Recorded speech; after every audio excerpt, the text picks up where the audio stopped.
forged with patience and solidarity. To mitigate the harmful effects of climate change, we call for an integrated African mechanism for food and climate security, supported by the United Nations, to break the link between resource scarcity and conflict. We call for structural, sustainable financing of peace operations in Africa, based on mandatory contributions rather than voluntary ones. We affirm that peace must be inclusive. It must guarantee the participation of women and young people. Without security, there can be neither prosperity nor the effective enjoyment of human rights. Faced with the conflicts and humanitarian crises that have sorely tested our world, we must collectively recall the normative force of the United Nations Charter, this founding text which, in 1945, embodied the hope of a world free of the scourge of war. Today, 80 years later, the question arises, is the UN still capable of fulfilling that mission? The proliferation of conflicts, the fragmentation of the world into antagonistic blocs, the overuse of the veto and the paralysis of the Security Council give the impression of an organization that is running out of steam. Yet, it isn't the UN that is weary, it is the member states which, through a lack of political will, obstruct its action. Yes, Madam President, the UN can still carry weight in the concert of nations, but on one condition. That is, that we, its members, choose consensus over division, unity over deadlock. I commend and encourage the sustained efforts of the international community to promote peaceful outcomes to the various conflicts. For each day that passes prolongs the agony of the innocent and weakens global peace. In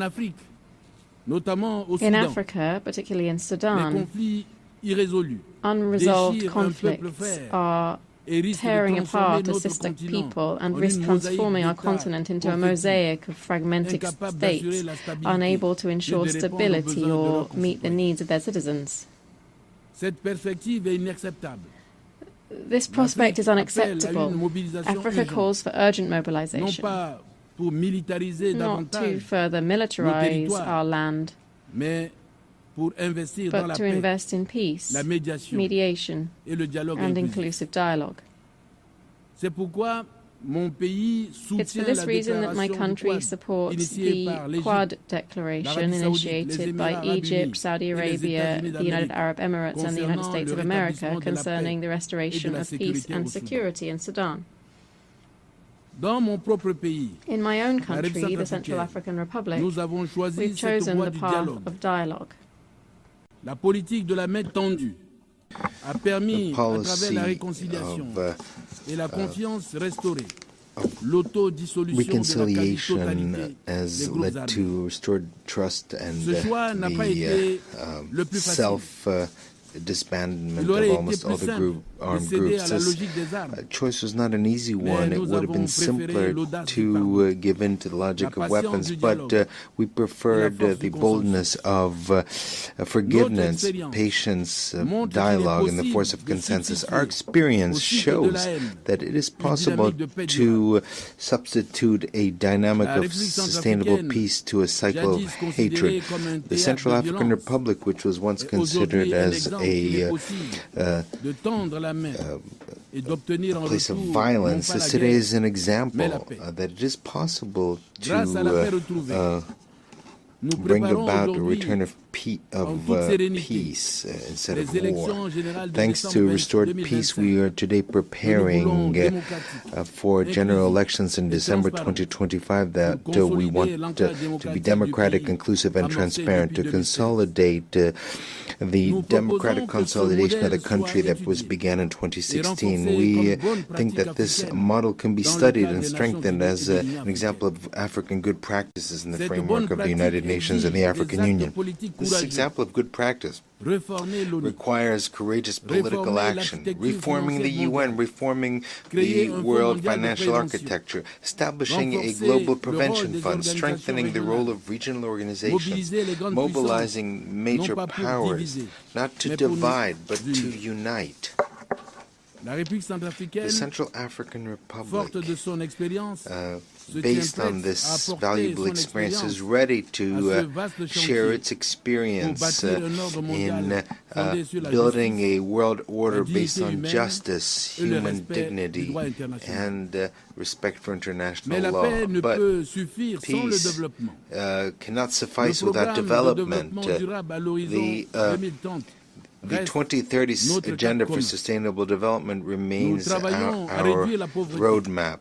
We are working to reduce poverty, to strengthen food security, to promote education and health care as levers to bolster dignity, to implement reforms for an inclusive growth that creates jobs and respects the environment. The Central African Republic today has come here to affirm our simple conviction that sustainable development and international cooperation are essential for world peace. In a world where crises follow each other and are and seem to replace one after the other, no country can take up the challenges of the century alone. We need active solidarity. We need truly shared prosperity. We need true upsurge in humanity. For this upsurge in humanity, Madam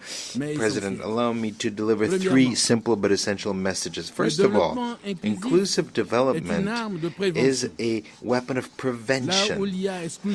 Wherever there's exclusion, poverty, and injustice, anger takes root, resentment accumulates, and conflicts break out. But wherever we invest in education, healthcare, and employment, it is in fact the seeds of peace that are planted. An open school is not merely school desks behind which there are students, but rather it's a society that chooses the future instead of violence. A job that's created is not simply an income, it is a dignity of an entire family that is preserved, that once again believes in peace. Secondly, international cooperation is essential. Our challenges disregard borders, climate, pandemics, migrations, markets. All this exceeds the capacity of a single isolated state. No wall, no closed door, no barriers can lastingly protect against the storm, a virus, or the despair of those who migrate. The only protection is collective action. It is multilateralism. Thirdly, sustainable development is also a moral debt that we have towards our children. Will we leave them a planet that is in an environmental that is environmentally unsustainable? Will we condemn them to this as they begin their life as adults, or will we leave them a world that is more just, more green, more dignified? This is the choice that awaits us, Madam President. For a world that is more just, the Central African Republic would like to chart a path of hope by sharing three suggestions that are not simply technical proposals, but rather an entire choice of civilization. First of all, we need to imagine a global initiative for the rebuilding of the most fragile states in a world that leaves some of its members shattered. We cannot claim to seek universal peace. Nations broken by conflicts must not be left alone to heal their wounds. They need the international community to help them get back on their feet, to support them, to restore their trust. Investing in institutional reconstruction means refusing the endless cycle of war and despair. Now, this rebuilding of institutions must be followed by a powerful commitment to our planet. This is why we call for a UN pact for the protection of critical ecosystems, a pact that links climate, biodiversity, and human rights. Destroying a forest not only means cutting down trees, it means erasing cultures, it means threatening lives and paving the way for future crises. Protecting nature is protecting peace. Lastly, the time has come for ambitious dreams for Africa. That is the idea behind a green corridor, a development corridor in Central Africa, which brings together modern infrastructure, clean energies, and regional integration. From Bangui to Kinshasa, from Douala to Libreville, this corridor would be a bridge between our peoples and a promise of the future for all of humankind, because Africa is not a continent that needs simply help. It's a continent that is awaiting courageous partnerships. The role of Africa in the community of nations must be respected. Sovereignty rather than subordination. Partnership rather than exploitation. It is unacceptable that poverty is worsening in Africa while wealth is accumulating in the northern countries. It's time for the injustices caused Africa to be repaired. That is why the Central African Republic supports the Pan-African Initiative on Reparations, as well as the efforts of the continent aimed at establishing a respectful and equitable dialogue with partners.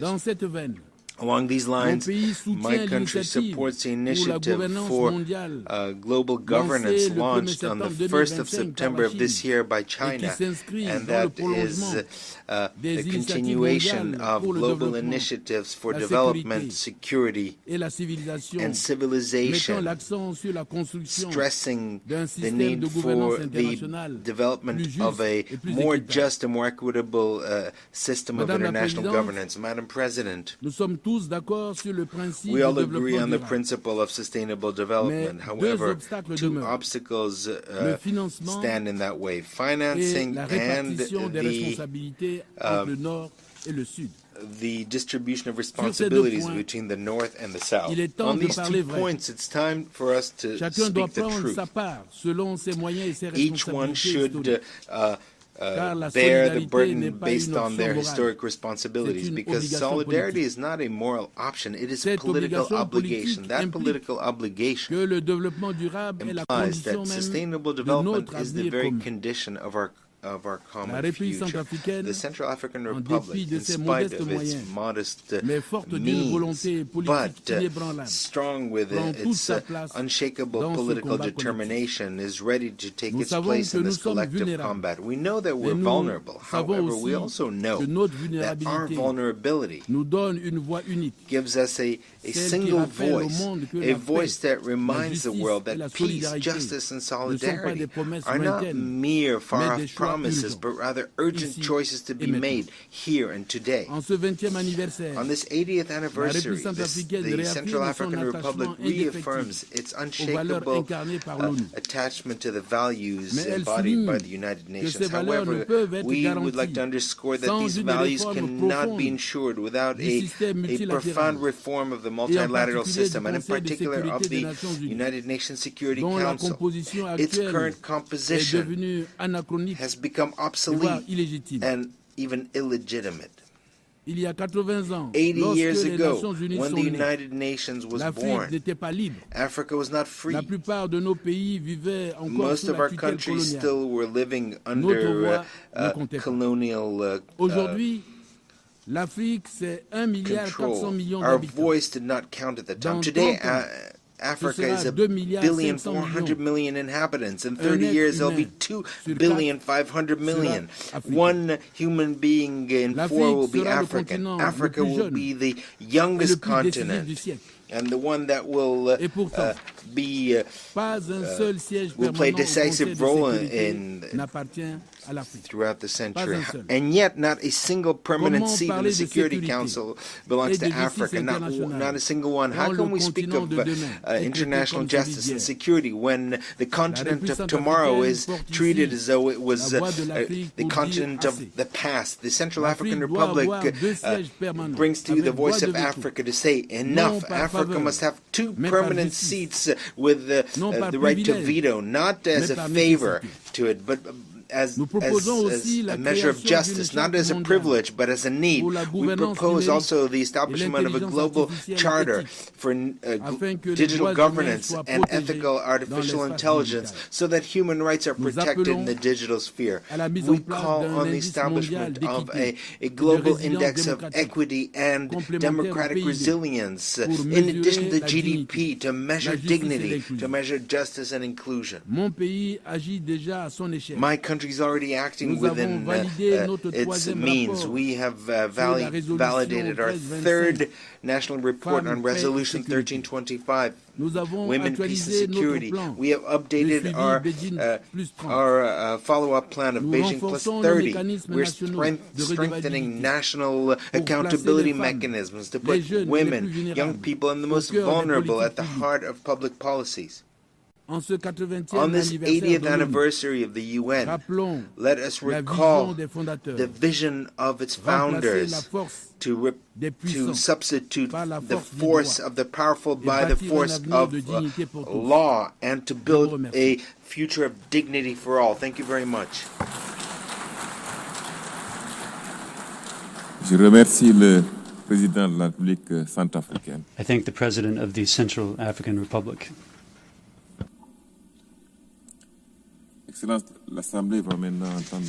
Excellency, the Assembly will now hear an address by His Excellency Bajram Begai, President of the Republic of Albania. I request protocol to escort His Excellency and invite him to address the Assembly.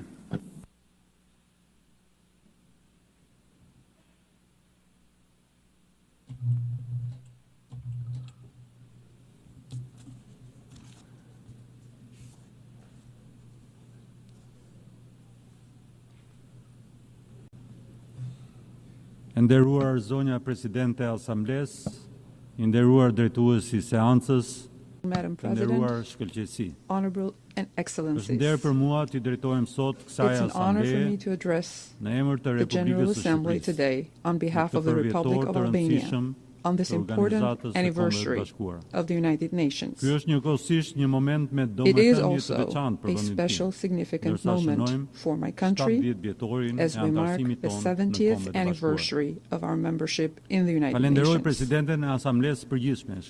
I would like to thank the President of the General Assembly, Her Excellency Ms. Anna-Lena Baerbock, for choosing this meaningful theme, Better Together, and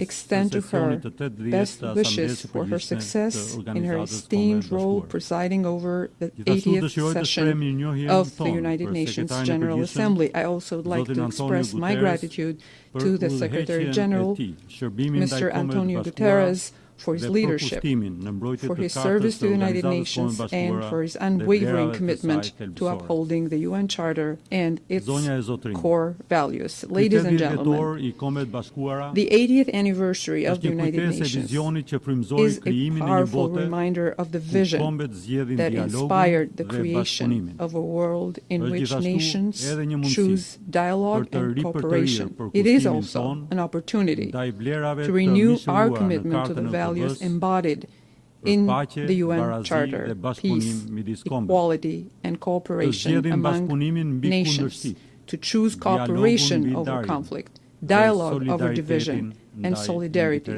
over indifference. for the Republic of Albania. The United Nations has been and continues to be the universal platform for dialogue, giving every country, large or small, a voice in shaping our shared future. Its achievements are undeniable: the prevention of conflicts, the advancement of human rights, and the provision of humanitarian aid to millions. Yet, in the context of today's global crisis, it is natural to demand more from these organizations and more from ourselves. This is the moment to renew our commitment to ensuring that the UN continues to serve as the foundation of peace, justice, and solidarity. Not just for us, but for future generations.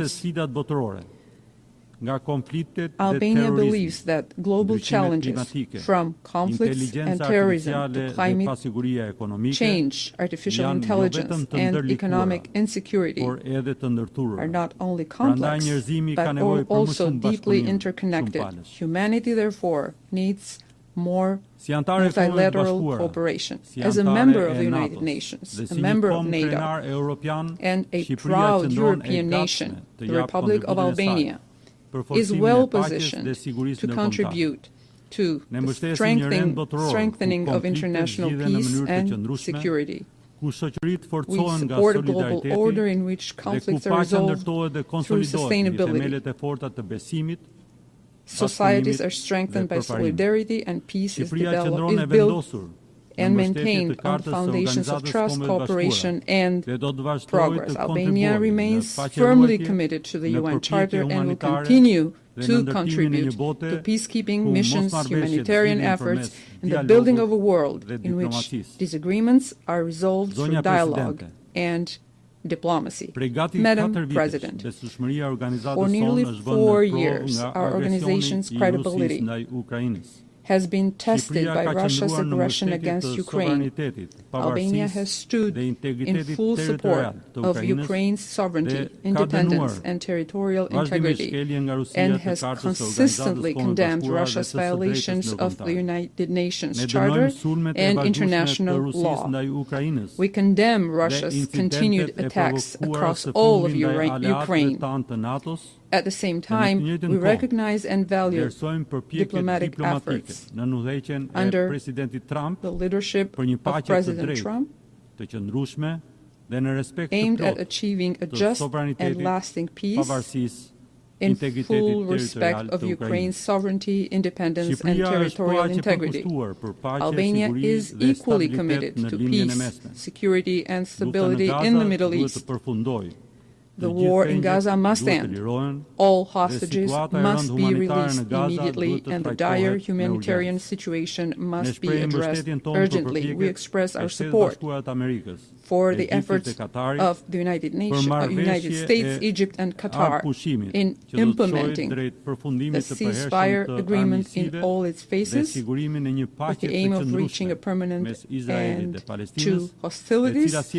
Remain committed to a sustainable peace between Israel and Palestine, one that provides a better future in security and prosperity for Palestinians, Israelis, and all the peoples of the region. Ladies and gentlemen, Albania actively promotes dialogue and good neighborly relations, and regional integration as the only path towards sustainable stability and prosperity. Our vision is peaceful integration, sustainable development, and preservation of democratic values.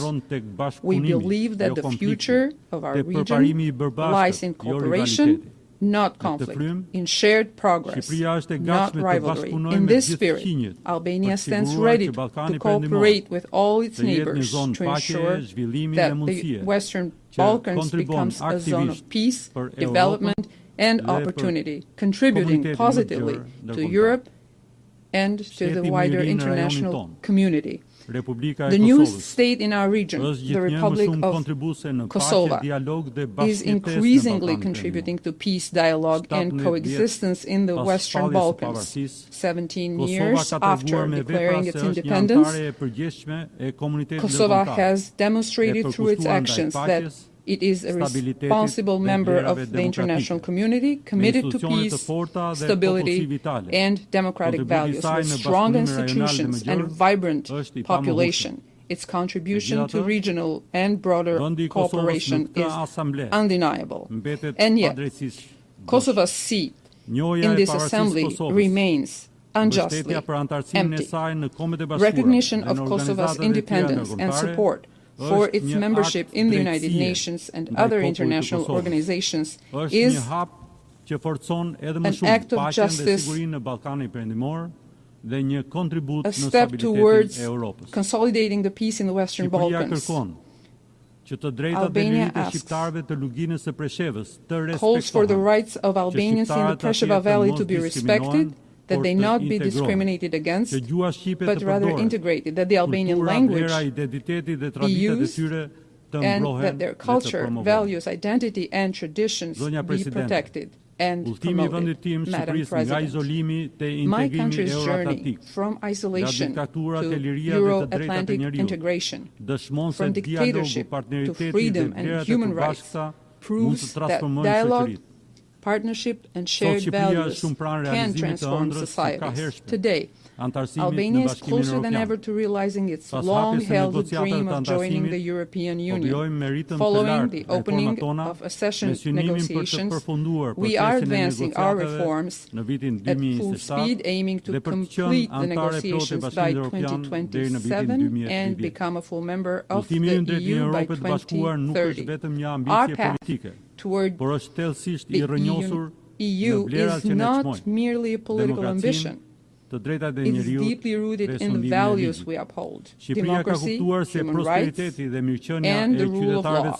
Albania has understood that the prosperity and well-being of its citizens are closely linked to tangible progress in achieving the sustainable development goals. We are investing in clean energy, strengthening climate resilience, advancing digital transformation, and working to ensure that no one is left behind.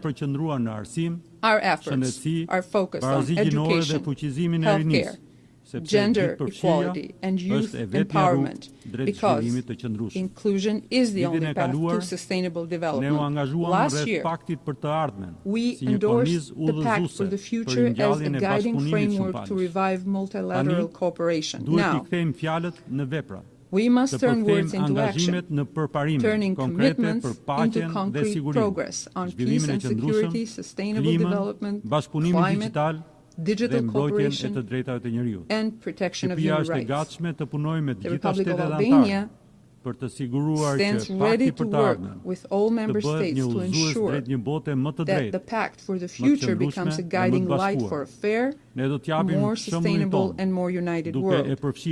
We will lead by example, by integrating the Pact into our next voluntary national review. Excellencies, distinguished participants, climate change is the defining challenge of our century, and Albania is committed to the transition to clean energy and environmental protection. Recurring floods, fires, and droughts remind us that we must strengthen global commitments, mobilize funding, and ensure that no one is left behind. In recent years, we have witnessed the rapid spread of digital technologies. Technological progress is valuable only when it advances in a parallel with human progress.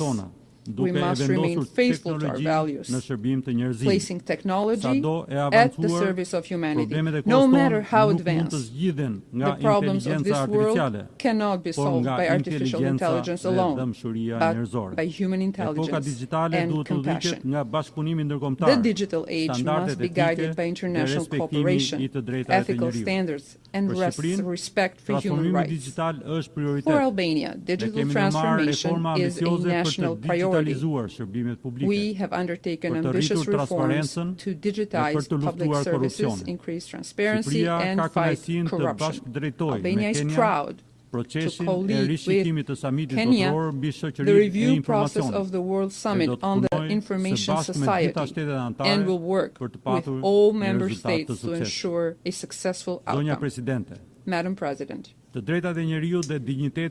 rights and the dignity of every individual must remain at the heart of our mission. Albania has demonstrated through its democratic transformation that societies thrive when individual freedoms are protected, when women and youth are empowered, and when diversity is embraced as a strength. We are honored to bring our experience to the Human Rights Council, where we have worked tirelessly to promote the universality of human rights and the indivisibility of all freedoms. During our mandate, we have focused on protecting vulnerable groups, advancing gender equality, and defending the rights of those most at risk of violation. We will continue to raise our voice against discrimination, intolerance, and violence whenever they occur. Albania is proud of the progress it has made in advancing gender equality, not only as a moral obligation, but as a driver of societal development. Today, women hold some of the highest offices in our country,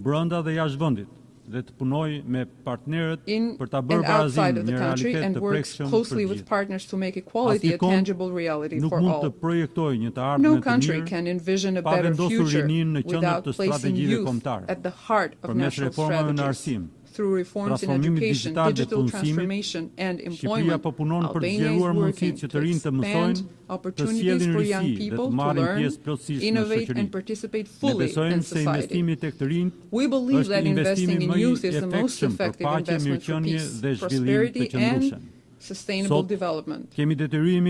So it's our obligation as a generation that inherited 80 years of peace and progress to ensure that our children, we give our children the condition to live in a world of safety, dignity, cooperation, and advancement. Together, let us choose to make this session the moment we embrace unity, responsibility, the moment we chose responsibility and chose courage. Thank you. Au nom de l'Assemblée générale, je tiens à remercier le président de la République d'Albanie. I wish to thank the President of the Republic of Albania. The Assembly will now hear an address by His Excellency Denis Sassou Nguesso, President of the Republic of the Congo. I request protocol to escort His Excellency and invite him to address the Assembly.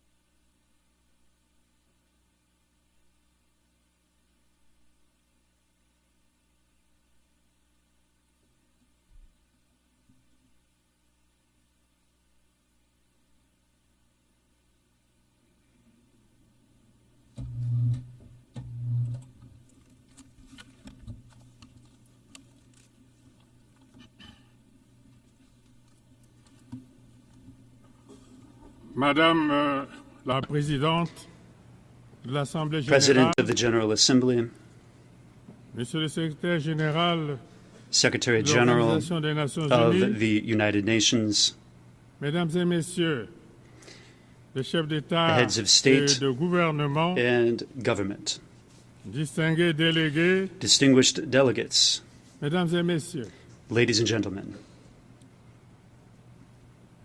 c'est avec gravité it is with solemnity et aussi avec and also une foi with intacte my faith dans les intact idéaux de in the l'Organisation ideals of des the Nations United Unies Nations que je m'adresse à that vous I aujourd'hui. speak to you today. Nous sommes rassemblés We have à un gathered moment de here bascule, at a time of upheaval, à une époque où notre at responsabilité a time collective when our collective jamais responsibility été aussi has grande. never been so great. nous vivons We are une période living marquée par in des a tensions period accrues, that is des characterized by menaces increased multiples tensions, et des fractures profondes. by multiple pourtant, threats and deep Jamais le divisions. monde n'a eu And yet, autant besoin d'unité, never has the de world coopération. been so de in dialogue. need of unity, cooperation, and Ce qui est en dialogue. jeu, What is at stake here Ce n'est pas seulement la paix is not only ou le développement. peace or development. C'est bien l'avenir même du Indeed, it is the multilatéralisme very future of et multilateralism de cette précieuse humanité and of this precious que nous humanity avons en partage. that all of us share in common.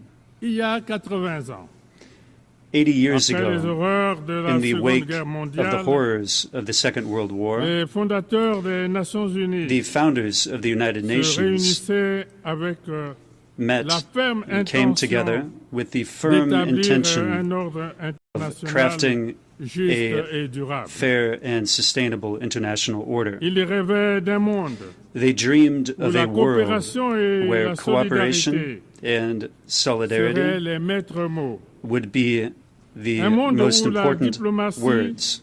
A et le world dialogue where se diplomacy substitueraient and dialogue would aux conflits replace violents. violent conflicts.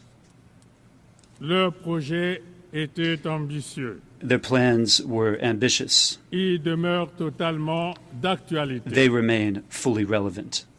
L'Organisation des Nations Unies The United Nations a été fondée was sur le founded socle upon de a deux foundation principes majeurs. of two major principles: La solidarité internationale, c'est-à-dire international la solidarity, conviction que that le is, destin des the nations belief that the destiny est of intrinsèquement nations lié, is que inextricably intertwined un with that of effort others, and that collectif only a peut collective permettre de effort relever les can défis mondiaux. allow global challenges to be overcome. Le multipartisme Multilateralism, ou la reconnaissance de ce que or the chaque nation, acknowledgement grande ou that petite, every nation, be doit it great avoir or small, voix au chapitre must dans have les affaires a place, internationales et que a voice in seule international affairs, une action and that only collective collective peut garantir action can une paix guarantee a lasting Malheureusement, peace. Regrettably, 80 ans 80 years après sa création, after its inception, notre organisation est our confrontée organization à la faces résurgence a inquiétante disturbing des conflits resurgence armés à of travers le armed monde. conflicts the world over. Dans tant d'endroits, In so many le places, langage des armes a the repris le language dessus of sur le weapons bon sens has et won la out diplomatie. over good sense and diplomacy. C'est l'échec de notre promesse This is collective. the failure of our C'est de collective bâtir promise, un monde that of forging libéré a du world fléau de la guerre. free from the scourge of war. C'est aussi le It signe is d'un also système international the sign affaibli of a weakened international Parfois impuissant. system, sometimes a powerless face international aux logiques de system confrontation. faced Aujourd'hui, with the logic of confrontation. Today, il nous faut réaffirmer la we must primauté du droit reaffirm the dans les primacy affaires of law internationales in international et affairs la nécessité and the d'un need ordre for mondial a fondé global non order pas sur la force that des armes, is based not only on the force of mais weapons, sur des règles but on établies et established communément rules partagées. and rules that are shared in common. Les Nations Unies The United Nations doivent redevenir must un instrument once more efficace become an de effective prévention des tool conflits for conflict médiation. prevention and mediation. Acteurs épris de paix et de justice, As an actor committed to peace qui œuvre and pour justice, l'amitié that works entre for tous les friendship peuples du monde, among all the peoples of the world, le Congo the Congo soutient supports la coexistence peaceful pacifique, coexistence, la tolérance réciproque reciprocal et tolerance, la compréhension mutuelle. and mutual understanding. C'est pourquoi, This is why, au Moyen-Orient, in the Middle East, mon pays soutient my sans country réserve is la a solution staunch à deux supporter États, of the two-state solution, israélien et palestinien, an Israeli vivant and Palestinian state côte à côte living en side paix. by side in peace. Dans les Caraïbes, In the Caribbean, mon pays my continuera country de soutenir will le continue peuple to cubain, support the Cuban exténué people par des décennies d'un embargo exhausted by decades of an embargo which is today incomprehensible. Les tensions commerciales, trade tensions, technological and geopolitical tensions among great powers, et dont nous sommes aujourd'hui témoins, which we are witnessing today, fragmentent évidemment are notre clearly monde et fragmenting alimentent our la world méfiance and entre les fueling nations. distrust among nations. Elles affaiblissent les chaînes They de are solidarité weakening internationale international chains of solidarity, et compromettent notre and they are capacité undermining our à capacity relever ensemble to tackle les grands together défis globaux the great global avec de challenges grandes conséquences sur les with économies serious des pays en repercussions développement. for the economies of developing countries. Cela se traduit notamment This is illustrated, par inter l'instabilité alia, des marchés, by instability on the markets, l'augmentation des prix des matières by premières increasing et des perturbations commodities récurrentes prices, and sur through les recurrent chaînes d'approvisionnement. disturbances in supply chains. Or,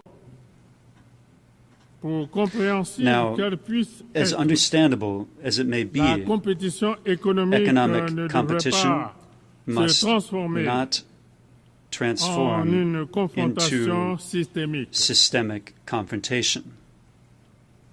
L'une des grandes réussites des Nations One Unies of the greatest successes of the United a Nations indéniablement was été d'établir undeniably une plateforme solide establishing de a coopération sound entre les platform for nations. cooperation among Mais nations. aujourd'hui, But today, ce multilatéralisme this est menacé multilateralism is under par threat des égoïsmes nationaux by national et egotism par des politiques and by unilatérales, unilateral policies, source de crise which are a diplomatique source préjudiciable.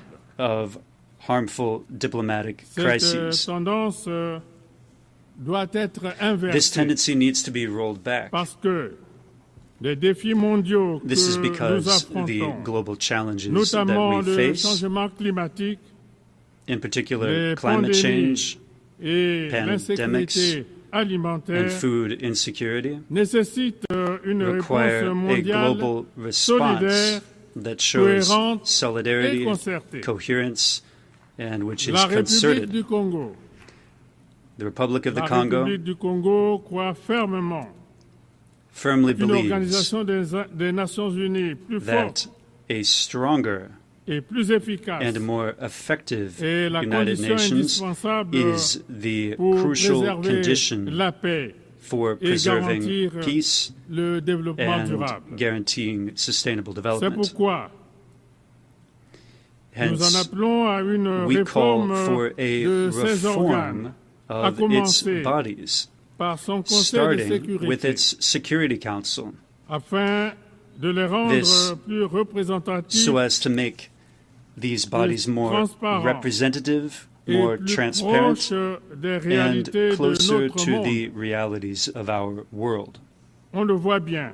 One can see clearly Le Conseil de sécurité, that the dans Security sa Council, composition in its actuelle, current composition, ne reflète plus does les équilibres no longer reflects the géopolitiques de geopolitical notre monde. balance of our world. Il est donc urgent de le Thus, réformer, the urgent need to non pas reform en it, théorie, not mais en in pratique. theory, but in practice. L'Afrique Africa ne peut plus rester cannot marginalisée. remain marginalized. C'est un continent de plus d'1,4 milliard This is a continent d'habitants. with more than 1 C'est un billion continent d'avenir, 400 de million jeunesse, residents. It is a continent de of the potentiel, future, of the youth, auquel nous devons potential, aujourd'hui for garantir which une today we need participation to pleine ensure et entière full aux and décisions complete mondiales. participation in global decision-making. Je le dis avec I force. wish to state forcefully, L'Afrique Africa mérite deserves une représentation permanent permanente au sein representation du Conseil de sécurité des on Nations the Unies. United Nations Security Council.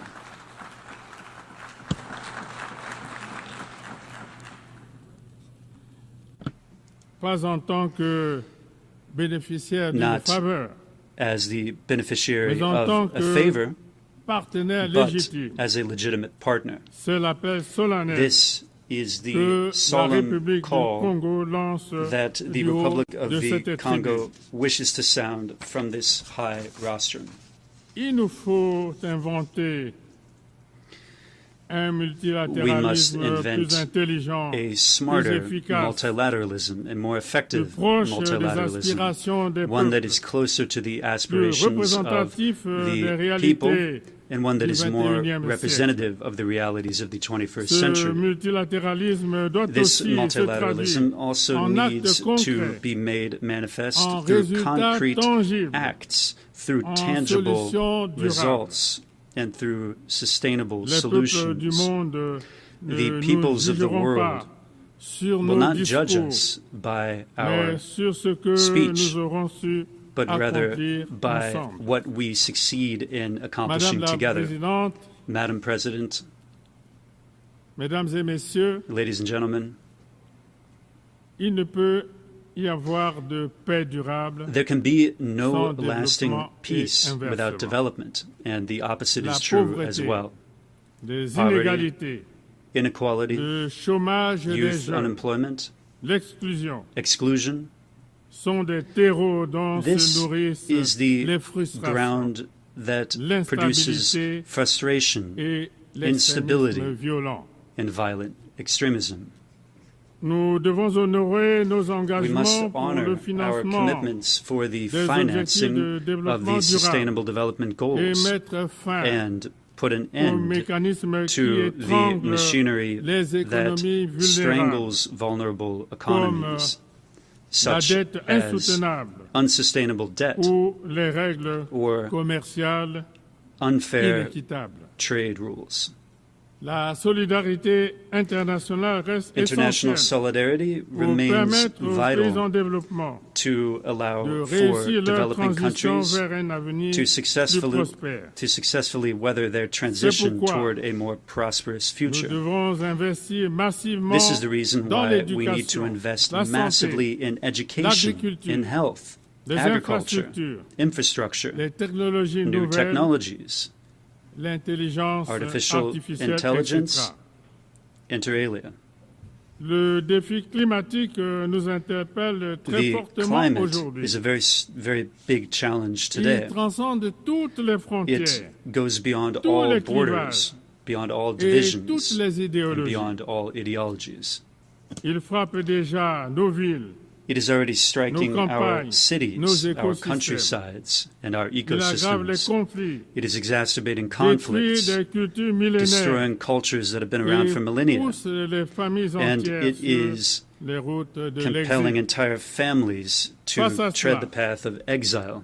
Faced with this, we don't have the right to act in scattershot fashion. We need to close ranks with solidarity and with resolve. This means respecting the commitments of the Paris Agreement. It means massive support for the adaptation of the most vulnerable countries. And it means a deep transformation of our means of production, consumption, and financing. This is the opportunity to hail the adoption by the United Nations General Assembly of the resolution on the global decade for forestation and reforestation, which my country initiated as one of the solutions conducive to making inroads in our common struggle to preserve the environment and to mitigate the ravages of climate change. The climate must not become a new factor that divides the North and the South. It must be a factor for global unity, a means of solidarity throughout the planet, and a vehicle for shared hope. Madam President, ladies and gentlemen, at a time when the nations of the world face serious challenges, some of these challenges are clearly existential in terms of their repercussions. And now, something new and disturbing is unfolding, an arms race. Global military spending today has reached record levels, even while millions of human beings live in extreme poverty with reduced access to drinking water, reduced access to quality education and primary health care. Disarmament treaties have been called into question, while the proliferation of weapons of mass destruction, in particular nuclear weapons, is becoming again a central concern. This is a dangerous slide in every way. It is not making our world any safer. Quite the contrary.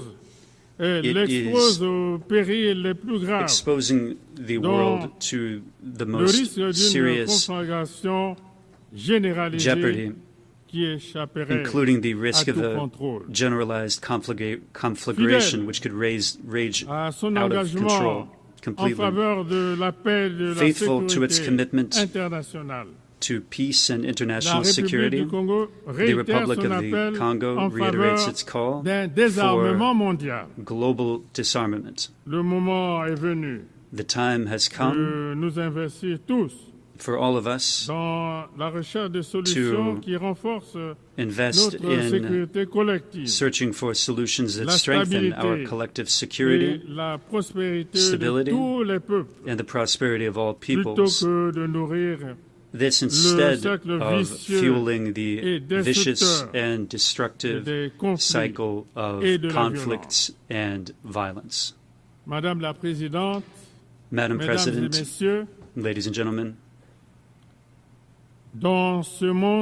in this unstable world, many people are in doubt today. Many people are asking questions. They're asking, is the United Nations still useful?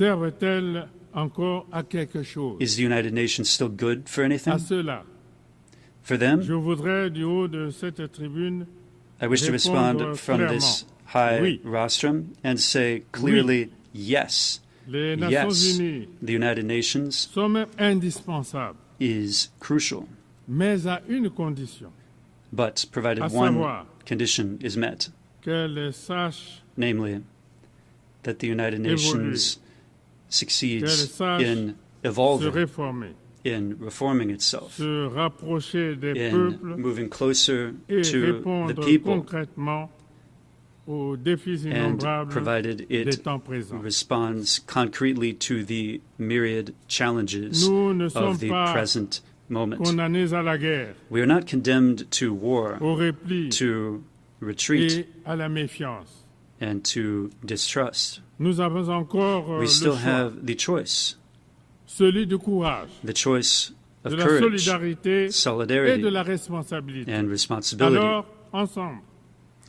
Therefore, together, united in diversity, let us bring to life the founding promises of our organization, namely peace, dignity, and progress. Let us not allow history to be made without us. I thank you.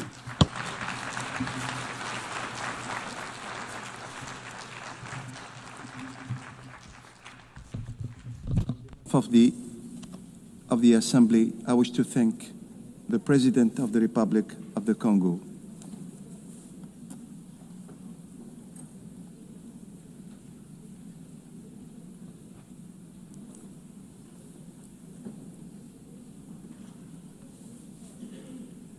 Now the Assembly will hear an address by His Excellency Andry Nirina Rajoelina, President of the Republic of Madagascar.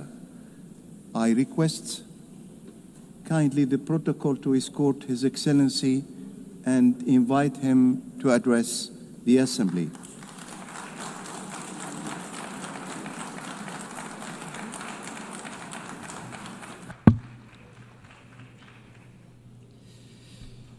Madame la Présidente de la 80e Madam President Assemblée of the Générale des Nations 80th Unies, General Assembly of the United Nations, Excellences, Mesdames et Messieurs les chefs d'État et de Excellencies, gouvernement, heads of state Monsieur le and Secrétaire government, Général des Nations Unies, Secretary General of the United Nations, Honorable Assemblée, Mesdames et Messieurs, distinguished Assembly, ladies and gentlemen, c'est avec une émotion it is with sincère sincere emotion que je représente that mon pays I represent Madagascar my country, pour notre Madagascar, Assemblée Générale au sein des Nations Unies, at our General dans ce Assembly temple at the United du Nations, multilatéralisme, in this temple of notre mission commune. multilateralism, which is our common Nous home. célébrons cette année We are celebrating this year les 80 ans the de notre 80th year organisation. anniversary of our organization. 80 ans, 80 years. 80 ans à 80 maintenir la years flamme de of l'unité, keeping the instaurer flame la paix burning, the flame pour of bâtir unity, un monde of juste establishing et peace to solidaire. craft a fair 80 world ans with de solidarity. l'ONU représentent 80 une years étape of the United Nations et non pas is a un stage aboutissement. rather than an Et c'est ending ici, point. en ce lieu And here, symbolique, in this symbolic à l'Assemblée place, Générale des Nations at the Unies, General Assembly of the United Nations, que nous discutons, it is here that proposons we are et discussing, décidons proposing, and des grandes deciding orientations on pour un the monde main pacifique guiding et lines prospère. for a peaceful and Et c'est prosperous ici world. And que it nous is here cherchons et that trouvons des we solutions are aux looking conflits for and finding et des solutions to réponses aux conflicts, crises. and we're C'est finding ici même an answer to que nous traçons le crises. chemin It is here in this de very notre place that avenir we are sketching commun. out the path of our common future. Permettez-moi tout d'abord d'adresser Allow me to mes extend chaleureuses my félicitations à warm Madame congratulations to Ms. Annalena Baerbock pour son for her élection en election tant que présidente as de president cette 80e of this Assemblée 80th General Générale. Assembly. Madame la Présidente, Madam President, je vous souhaite I wish plein to wish succès you every success dans l'exercice de votre mandat. as you implement your Soyez mandate. assurés Rest du assured plein soutien that you de will have the full Madagascar support of dans Madagascar l'accomplissement de as votre you mission.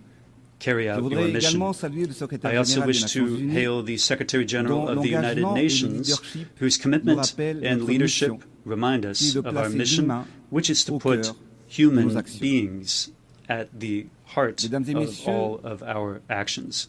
l'ONU Ladies and a gentlemen, toujours the porté UN un has idéal, always conveyed an celui de ideal, bâtir ensemble that of un monde de forging paix, a world de justice together, a et world of d'espérance. peace, justice, and Le hope. thème choisi cette The année, topic chosen this mieux year, ensemble, better together, 80 ans et plus 80 years pour la paix, and more le for développement peace, development, et les droits humains and et les human droits de rights, l'homme, nous rappelle que depuis reminds plusieurs us décennies, that for several les decades, Nations Unies the rassemblent United les peuples et les Nations nations has been bringing pour people promouvoir and la nations paix, together to promote favoriser le peace, développement foster et development, défendre les droits humains. and protect human rights. Aujourd'hui, plus que Today, jamais, more than ever, nous devons we réaffirmer must notre engagement reaffirm our collectif collective à bâtir un commitment avenir de to solidarité build a future pour relever les of défis. solidarity to Car overcome c'est en challenges, conjuguant nos because forces by que pooling nous our pourrons efforts, transformer les espoirs de l'humanité we en can réalité transform the pour hopes tous. of humanity Ce into thème reality est for au cœur everyone. de nos priorités. This theme C'est d'ailleurs la raison gets to the pour heart of our laquelle, priorities.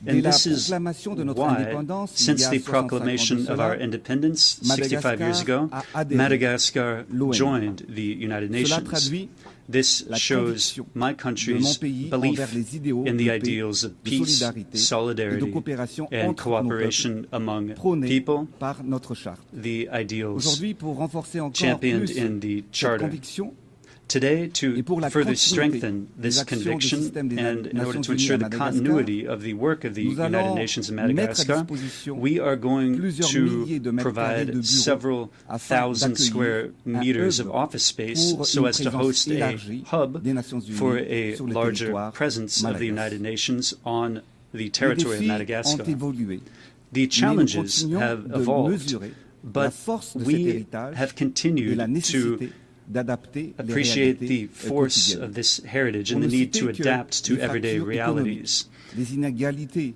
It should suffice to mention economic divides, inequality, and above all, the impacts of climate change. All of these threats imperil peace in our societies, and they require strong common measures. One of the challenges of our time is that of development, which is so much desired by our peoples. The mission of leaders is to set up the conditions needed for every citizen to contribute to national development. This requires a vision grounded in the understanding of the realities of the country by using its assets and overcoming its difficulties. Madagascar, like many African countries, has rich, abundant natural resources, and yet our development has been slowed for too long. And it is this delay that we are overcoming today with the projects and the programs that we are undertaking to transform our country. We need to seize our destiny, and we need to be the architects of historic change. We refuse to give in to fatalism, and we are committing to act with resolve and with conviction, with a spirit of inclusivity and this spirit of sharing. I am addressing you today. I'm speaking not only on behalf of Madagascar, but I'm also speaking on behalf of the continent and our organization. I am conveying to you the voice of SADC, the South African Development Community, which has 16 countries of Southern Africa in it, and I am serving as the president of this regional organization now. Our goal is to promote industrialization, the transformation of the agricultural system, and the energy transition so as to make our countries and our peoples more resilient. Clear-sighted and forward-looking, this goal shows our common ambition to strengthen our economies, to leverage our resources and ensure the well-being of our populations. It is a pact. It is a commitment. It is a roadmap of a region which wants to write its own destiny with its own hand and for its people. Today, in the world we are living in, wars are present in several forms. There are armed wars, which are visible and bloody, which destroy infrastructure, entire cities, and even claim the lives of innocent people. But there are also wars against pandemics, like against COVID-19, which we faced together. That was a global battle that cost more than 14 million people their lives. And at present, there is another form of war. There is an economic and trade war. This war is more silent, but it can be destructive because its impact can deprive millions of people of income, jobs, and future. What do all these wars have in common? Well, they kill people directly or indirectly. They make our societies more fragile, and they threaten peace and human dignity. This is why we need to remain watchful. Today, there's a subject that is at the very center of the news, which is of particular relevance for us, because among the 16 countries of SADC, that's the South African Development Community, 14 of those countries are beneficiaries of the AGOA program, the AGOA program. The AGOA program, I'll recall, is an American initiative that allows African countries preferential access to U.S. markets by fostering duty-free exports and by fostering commercial exchange. And just for the SADC region alone, this program means 358,000 direct jobs, which are currently in jeopardy. 60% of them are in the textile sector, and the rest of them are spread out among various sectors. The non-renewal of the AGOA will have serious social consequences. The employability of thousands of young people and the economic momentum of our nations will be under threat. Because today, thanks to AGOA, the countries of SADC export more than $11 billion annually to the United States. Behind this figure, there are more than 1.7 million people that are affected. Therefore, if AGOA disappears, then that will be over 700,000 direct and indirect jobs that will be lost in the Southern African region alone. And behind every one of these jobs, there's a woman who is feeding her children. There's a young person continuing their studies, and there is a family which is maintaining hope. So AGOA, that's not only a simple trade law. It is faces, lives, entire communities that are fighting every day for their dignity. Thus, as the acting president of SADC, I want to solemnly request the renewal of AGOA so as to avoid economic and social consequences that would be disastrous. I therefore wish to sound an appeal to our American partners. Let us together choose stability, hope, and dignity. I advocate for the continuation of a sustainable partnership between the United States and the African continent. Preserving AGOA, that means preserving social peace in the countries that depend on it. It also means protecting 20 years of progress. It means guaranteeing a better future for our families and our youth. We want fair trade, we want equitable partnerships, and we want shared prosperity. We're speaking of this here in the concert of nations. We're speaking of peace and security. Thus, solidarity among nations should not only be promises, should not only be speeches, but it needs to be made manifest by commitments that guarantee the everyday lives of millions of families throughout the world. Excellencies, ladies and gentlemen, Madam President, our vision is clear. Developing our country through the promotion of industrialization, producing and processing locally everything that our people need.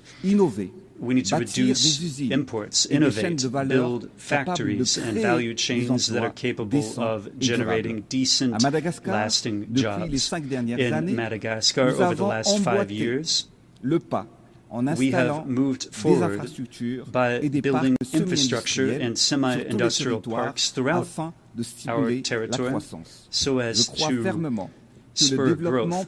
I firmly believe that development requires investment, relying on the potential of every country, its human capital, and the political will of its leaders. Furthermore, the agricultural transformation is the key to combating poverty, for our food security is the foundation of our economic independence.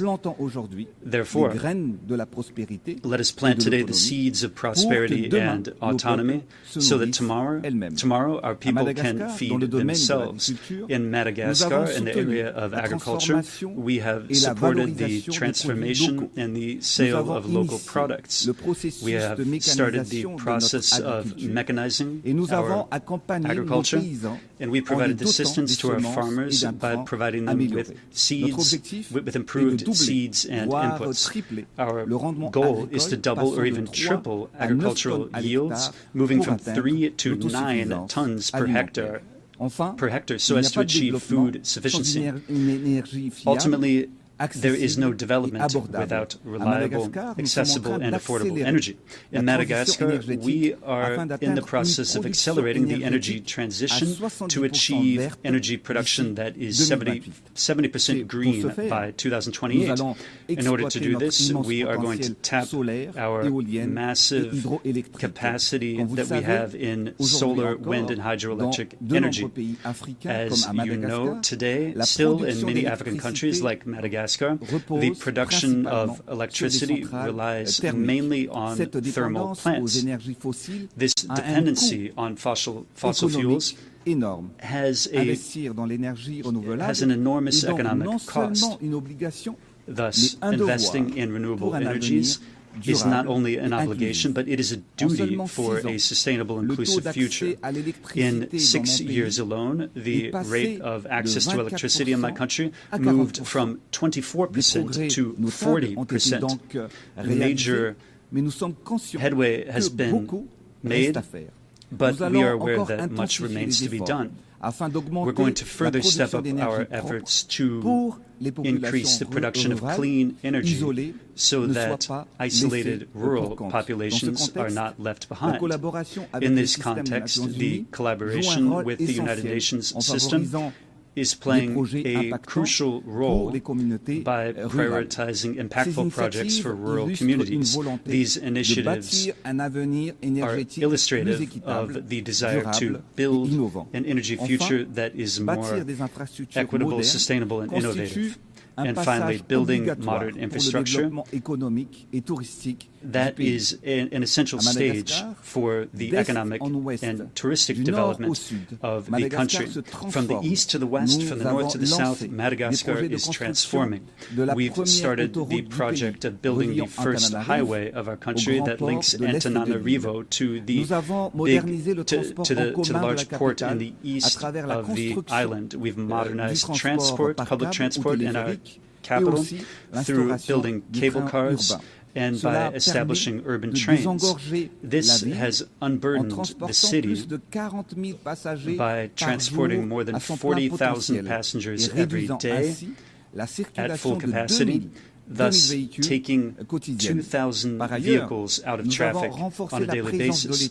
Furthermore, we have strengthened the presence of the state in all of the areas of our country, above all in the hardest-to-reach areas. We've done this through building infrastructure that is close to the people and infrastructure that the people needs. We have built thousands of social housing units. We've modernized healthcare by building public hospitals and healthcare centers throughout our national territory. Our country only had 16 university hospital centers in 2018, but we've tripled that number by building 30 new hospitals in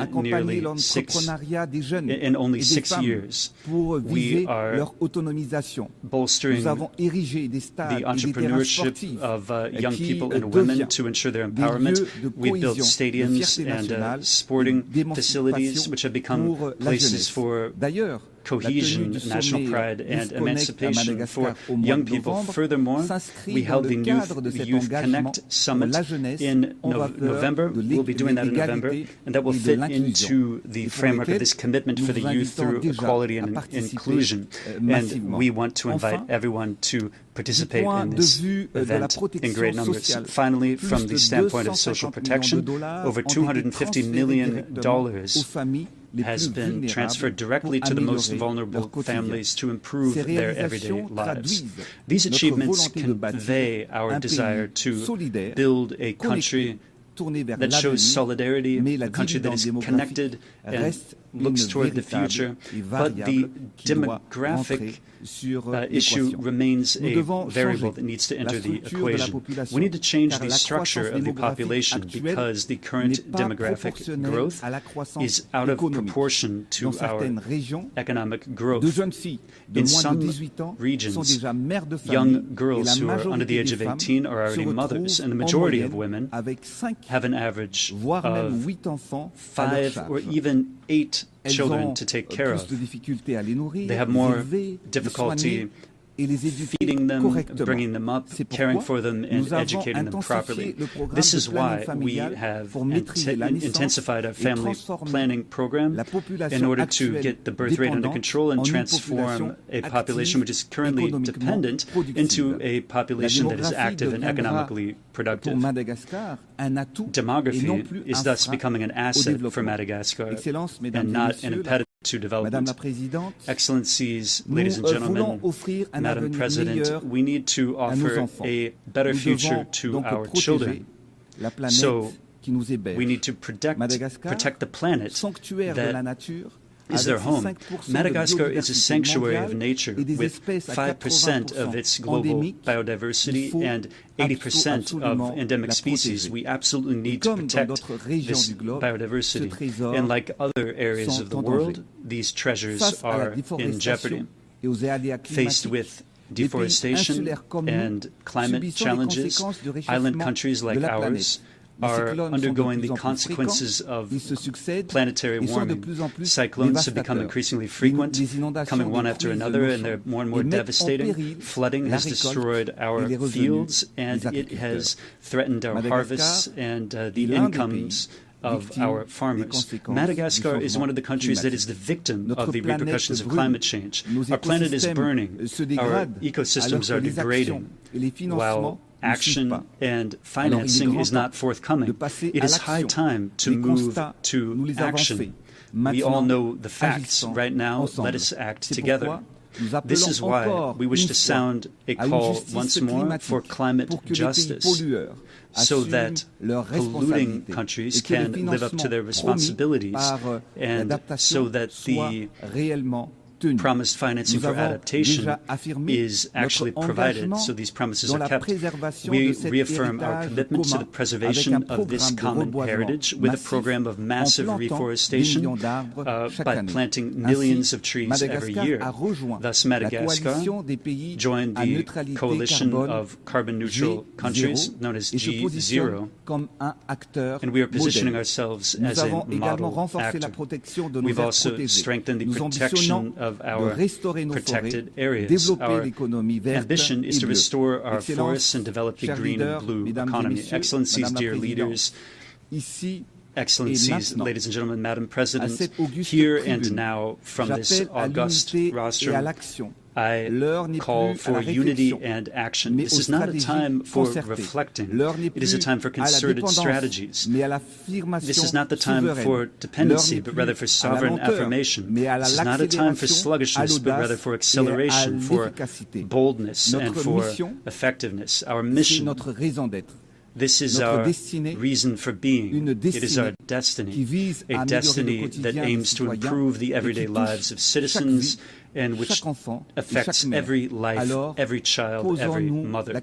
Therefore, we need to ask a question. What world will we choose for our children and for the future of succeeding generations? For my people, for progress, I will never stop bringing to bear all the ways and means possible to accelerate the transformation of my country. We need to go farther. We need to go faster, with courage and hope. Yes, the task is huge, and the aspirations of the population are great, but we know one thing: division is not a solution. Conflicts brings rise to instability. So let's choose unity, solidarity. Let us choose to build rather than to destroy, because every child has the right to dream, and every people has the right to hope. So let's move together, united, upright together. Let's move toward the world that we want. I have a dream for my country, for Madagascar, for Southern Africa, for the African continent, and for all of the voices that are not heard very often. The dream of a future where peace always wins out over war, where development benefits every human being, where fundamental rights are never up for negotiation, and where nature is preserved as our most sacred heritage. So, yes, we will be better together for peace, for development, and for future generations. Because history has shown us that when we choose unity, we combat instability. When we cultivate solidarity, we plant the seeds of prosperity. So may the 8 next decades be marked by a global governance that is more fair, more inclusive, and more effective. Long live the United Nations, long live cooperation among peoples, and long live Madagascar. Que Dieu nous bénisse. May God bless us. De votre attention. I thank you for your attention. On behalf of the Assembly, I wish to thank the President of the Republic of Madagascar. We shall now continue the general debate.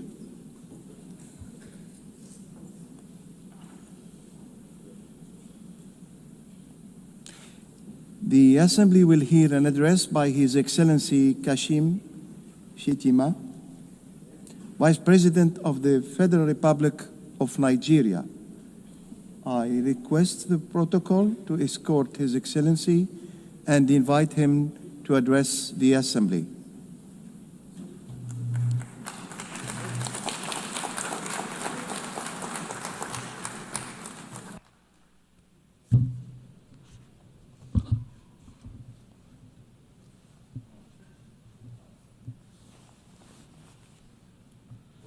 Madam President, Mr. Secretary General, Excellencies, Heads of State and Government, distinguished delegates.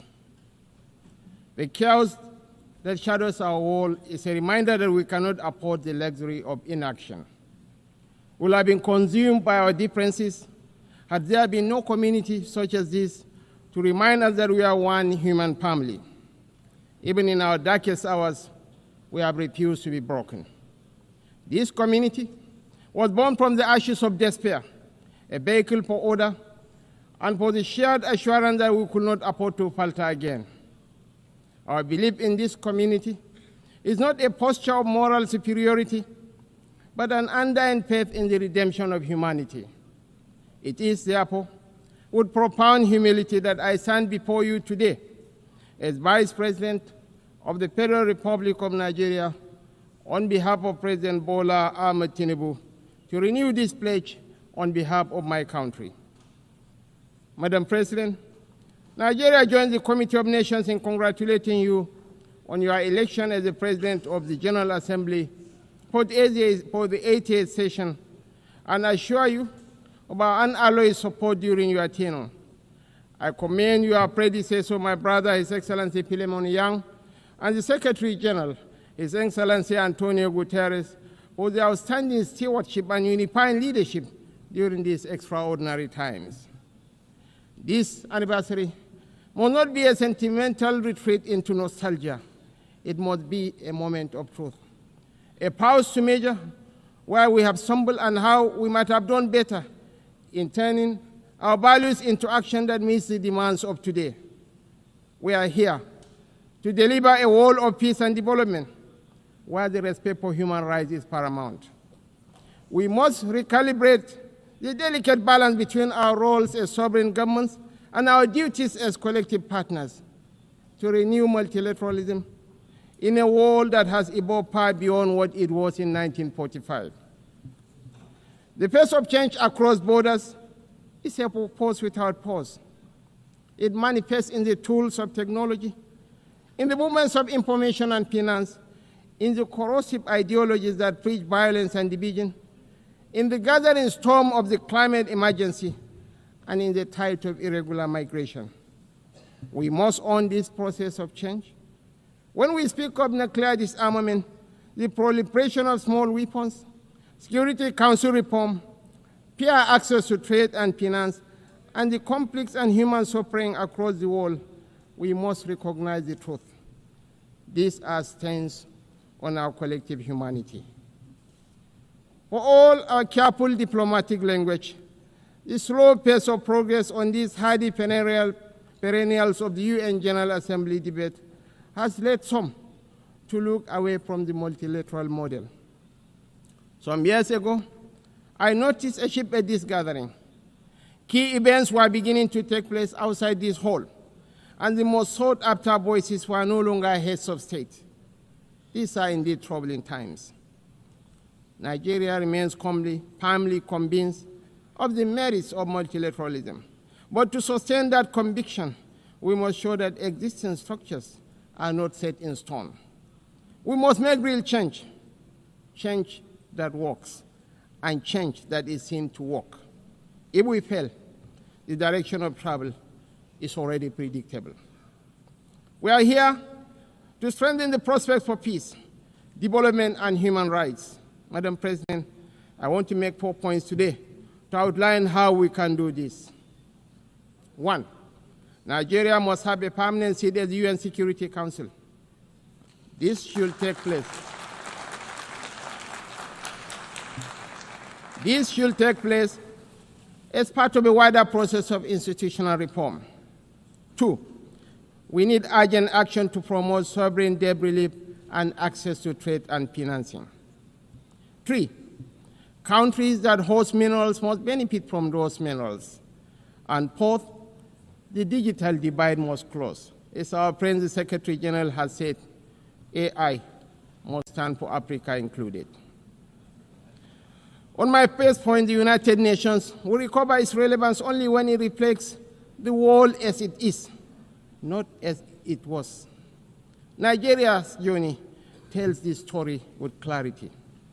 When the UN was founded, we were a colony of 20 million people, absent from the tables where decisions about our fate were taken. Today, we are a sovereign nation of 236 million people, projected to be the third most populous country in the world, with one of the youngest and most dynamic populations on earth, a stabilizing force in regional security, and a consistent partner in global peacemaking. Our case for permanent seat at the Security Council is a demand for fairness, for representation, and for reform that restores credibility to the very institution upon which the hope of multilateralism rests. This is why Nigeria stands firmly behind the UN-80 initiative of the UN Secretary General and the resolution adopted by this Assembly on 18 July 2025, a bold step to reform the wider United Nations system for greater relevance, efficiency, and effectiveness in the face of unprecedented financial strain. We support the drive to rationalize structures and end the duplication of responsibilities and programs, so that this institution may speak with one voice and act with greater coherence. Madam President, Africa, none of us in this world can function peacefully in isolation. This is the heavy burden of sovereignty. Sovereignty is a covenant of shared responsibility, a recognition that our survival is bound to the survival of others. To live up to this charge, we must work hand in hand with our neighbors and partners. We must follow the trails of weapons, of money, and of people. For these forces, too often driven by faceless non-state actors, ignite the fires of conflict across our region. Madam President, Nigeria's soldiers and civilians carry a proud legacy. They have participated in 51 out of 60 United Nations peacekeeping operations since our independence in 1960. We have stood with our partners in Africa to resolve conflicts, and we continue that commitment today through the Multinational Joint Task Force. At home, we confront the scourge of insurgency with resolve. From this long and difficult struggle with violent extremism, one truth stands clear. Military tactics may win battles measured in months and years, but in wars that span generations, it is values and ideas that deliver the ultimate victory. We are despised by terrorists because we choose tolerance over tyranny. Their ambition is to divide us and to poison our humanity with a toxic rhetoric of hate. Our difference is the distance between shadow and light, between despair and hope, between the ruin of anarchy and the promise of order. We do not only fight wars, we pit and shelter the innocent victims of war.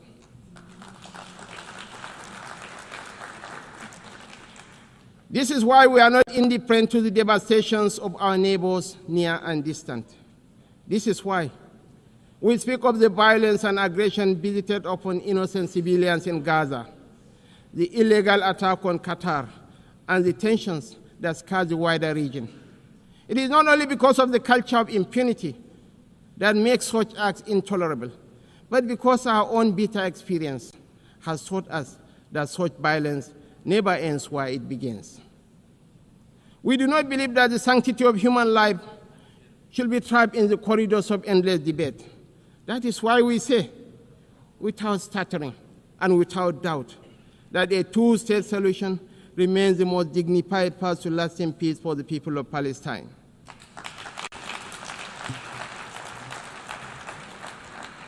For too long, this community has borne the weight of moral conflict.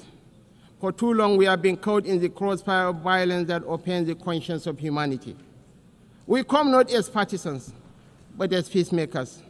We come as brothers and sisters of a shared wall, a wall that must never reduce the right to live into the currency of dubious politics. The people of Palestine are not collateral damage in a civilization searching for order. They are human beings, equal in worth, entitled to the same freedoms and dignities that the rest of us take for granted. We want to make the choice crystal clear. Civilized values over fear. Civilized values over vengeance. Civilized values over bloodshed. We show the opportunities that peace brings, just as the extremists hope to drive apart rival communities and different religions. We work through multilateral platforms within the rule of law to build the consensus and support that makes this immensely difficult and dangerous task that much easier. This is how we deny our enemies the space they crave to fuel tension and despair. It is our experience that this offers the best, perhaps only hope for peace, reconciliation, and victory for the civilized values of a shared humanity. Nigeria is a diverse country, also recognizes the variable geometry of democracy in different forms and speeds. For this reason, we are working with the United Nations to strengthen democratic institutions in our region and beyond through the Regional Partnership for Democracy. Madam President, point 2. The price of peace is eternal vigilance.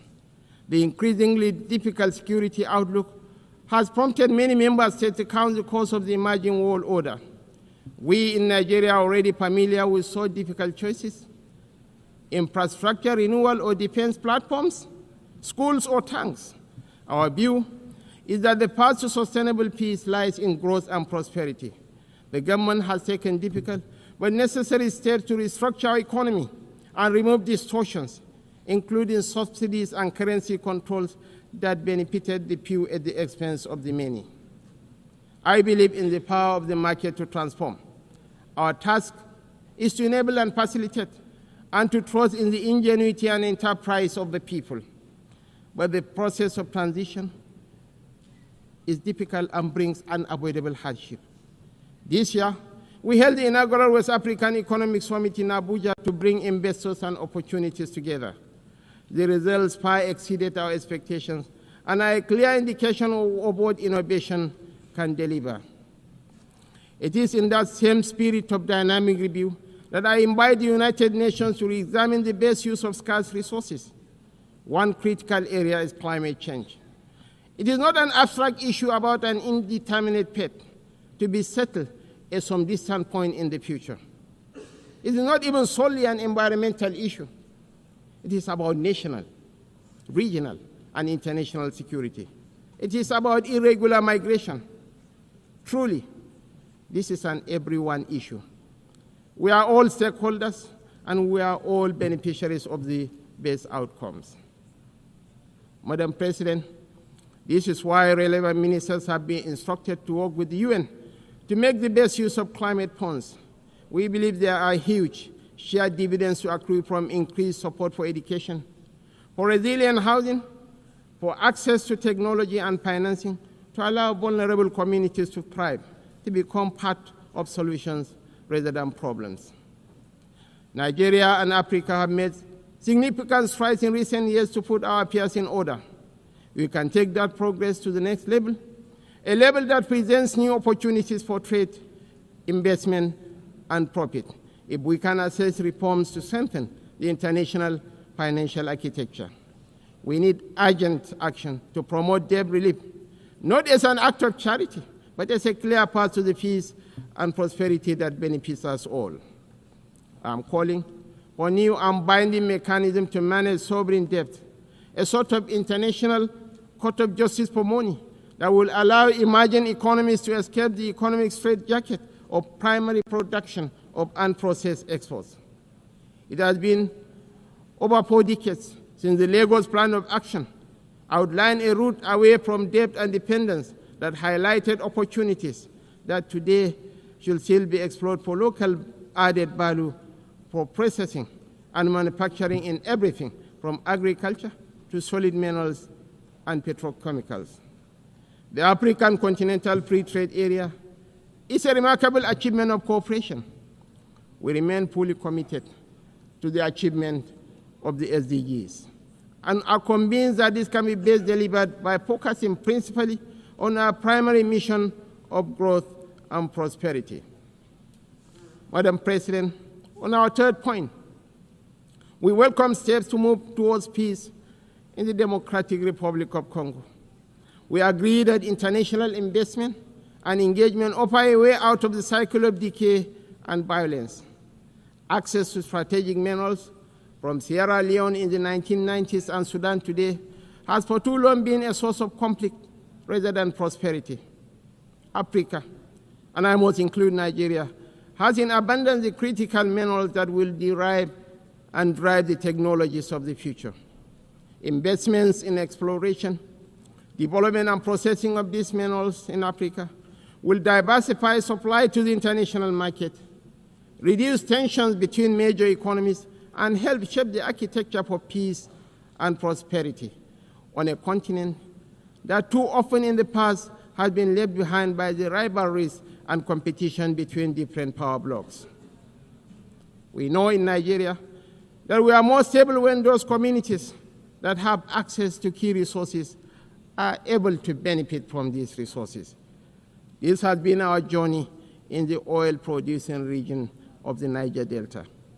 I believe that will strengthen the international order when those countries that produce strategic minerals benefit fairly from those minerals in terms of investment, partnership, local processing, and jobs. When we export raw materials, as we have been doing, tension, inequality, and instability fester. Madam President, the fourth pillar for change that I am advocating is a dedicated initiative, bringing together researchers, private sector, government, and communities to close the digital divide. As we stand on the threshold of new and dramatic technological change, we are still absorbing the impact of the revolution on information and communication of the past 20 years.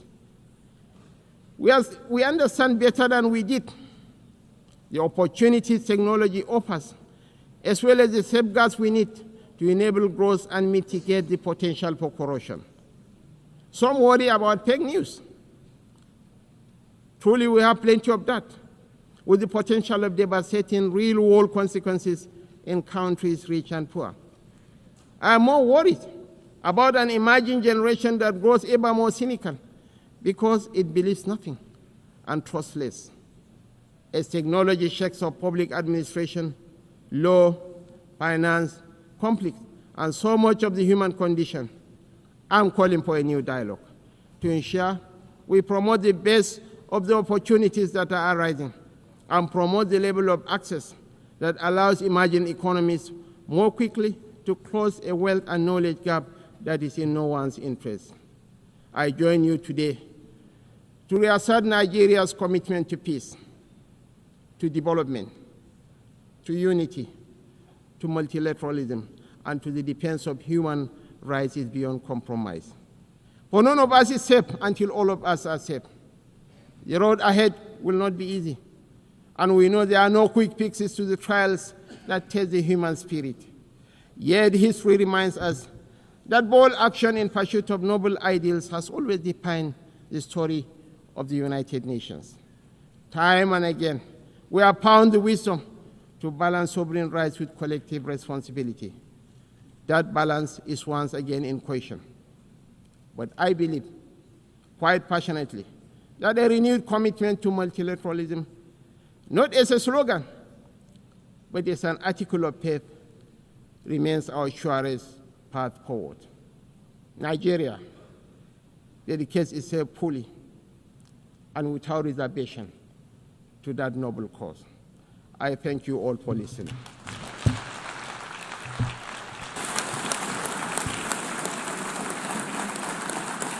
On behalf of the Assembly, I wish to thank the Vice President of the Federal Republic of Nigeria,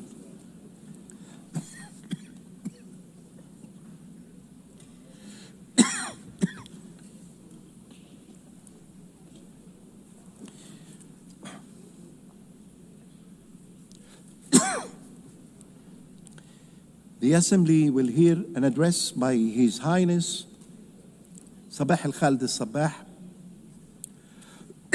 Crown Prince of the State of Kuwait.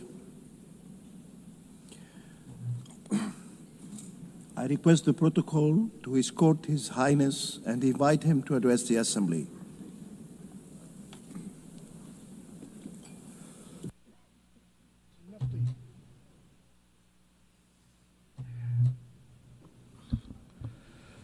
In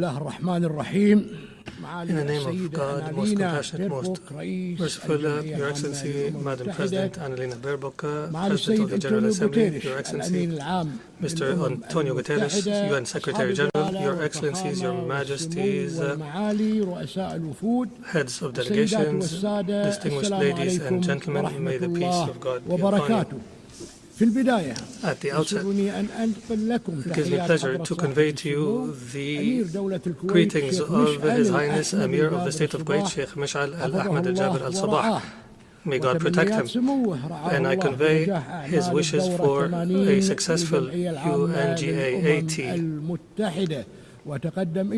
And I express to you, Madam President, and to your friendly country, our congratulations on your election as President of the UN General Assembly, and I would like to applaud the efforts of your predecessor, Mr. Philemon Yang, during his presidency of the last session of the General Assembly, and I would be remiss not to highly appreciate the wise leadership of His Excellency Mr. Antonio Guterres, and I would like to seize this opportunity to reiterate Kuwait's continued support for him and his efforts to promote the mission and purposes of the United Nations. Madam President, we share your vision for the objectives of this session under the theme Better Together. The theme embodies the necessary spirit of solidarity in order to overcome the multiple and interconnected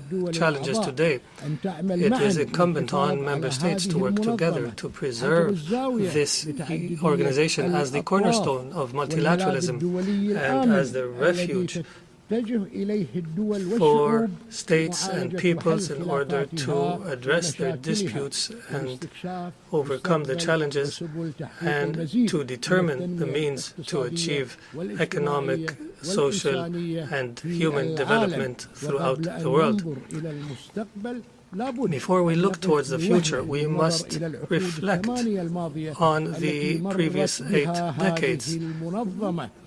Since the establishment of the United Nations, the UN was established when countries agreed in 1945 to save succeeding generations from the scourge of war, which twice has brought untold sorrow to mankind. While we have not seen a third world war since the establishment of the UN, we did witness, and especially lately, an incapacity to address the political challenges and security, climate, human and health-related challenges as necessary. In addition, we must heed the lessons of our shared failures in the context of this organization. We must draw the lessons as states and governments and peoples to realize the best means for non-recurrence of our mistakes and to grant our future generations a safer world. Madam President, there are multiple successes of this organization that we cannot forget. I recall here gratefully some of the most prominent success stories of the United Nations and of the Security Council in particular, when the world 35 years ago stood in solidarity with the state of Kuwait and in support of truth, justice, and the rule of law. On the 27th of September 1990, the late Amir of Kuwait, Sheikh Jaber Al-Ahmad Al-Jaber Al-Sabah, stood here at this podium carrying a message from a people who have loved peace and worked for peace and who have endured invasion. And the audience in this hall expressed their support for this people, this peace-loving people of Kuwait, and the Kuwaiti people's just cause. And this message of support remains in the hearts of every Kuwaiti citizen today, as well as the efforts to liberate Kuwait from a brutal invasion. The Security Council at the time demonstrated its ability to discharge its mandate for the maintenance of international peace and security. It demonstrated a successful model and succeeded in discharging its duties and adopted a historical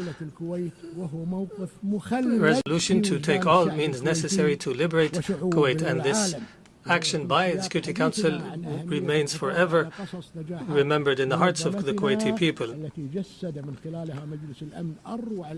The Security Council at the time embodied an excellent example in achieving justice and peace. And we would be remiss here not to remind the continued human issue that concerns every Kuwaiti, which is the whereabouts and the fate of the missing persons, some of whom have returned to their Lord as a result of the injustice they suffered. And it continue to be remembered by the state of Kuwait. After 3 decades, this multi-dimensional issue, dimensions including human and social and political, requires good faith and determination to be successfully addressed, and requires close follow-up from the Security Council. We hope to heal the wounds of the family members of the missing persons who continue to grieve over their loved ones, and they hope to bury their loved ones in their homeland. In this regard, we welcome the adoption of the Security Council of Resolution 2792 this year, which has provided for the appointment of a high-level UN representative to follow up the issue accordingly. And as a result of the consequences of this issue, this representative's mandate must be used to close these outstanding issues in a manner that aligns with the legitimate aspirations of the state of Kuwait and the international community. This is a matter that will undoubtedly contribute to enhancing the cooperation between the state of Kuwait and the brotherly nation of the Republic of Iraq. Madam President, the Secretary General has launched the UN-80 initiative, which aligns with the reform efforts pursued by the United Nations to enhance its effectiveness and efficiency, to make it more fit for purpose and more fit for overcoming the challenges. And when addressing reforms in multilateralism, we must prioritize Security Council reform.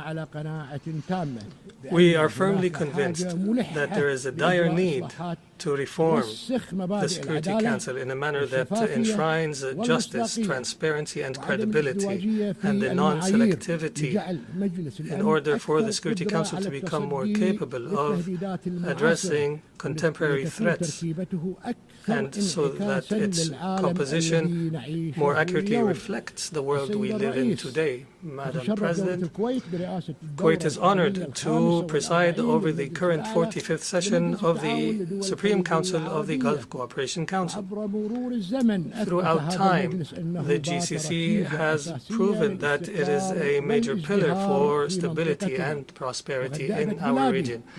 My country continues, through its presidency of the Supreme Council, to promote our joint efforts in the GCC and our strategic relationship with regional and international organizations.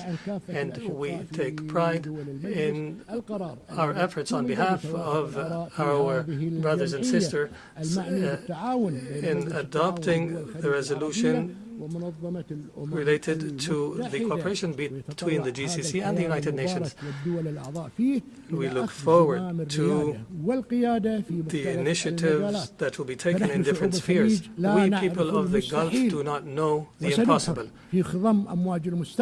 and we will navigate towards the future with strong hearts and determination, believing in our joint destiny. Madam President, our region has witnessed lately a dangerous military escalation and an expansion of conflict, and we have repeatedly warned against this in the past and warned against its consequences for the region, and we condemn in the strongest of terms in this regard the brutal Israeli aggression against Qatar.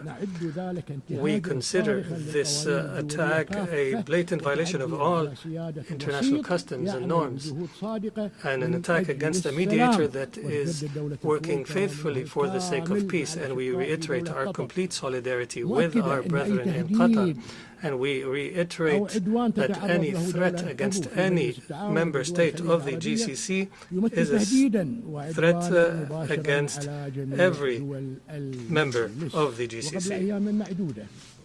Just a few days ago, 2 emergency summits have been held, the first for the Supreme Council of the GCC and the second, the Arab Islamic Emergency Summit in Doha, to discuss the Israeli aggression against Qatar. We reiterate the different provisions in both outcome documents of the summits.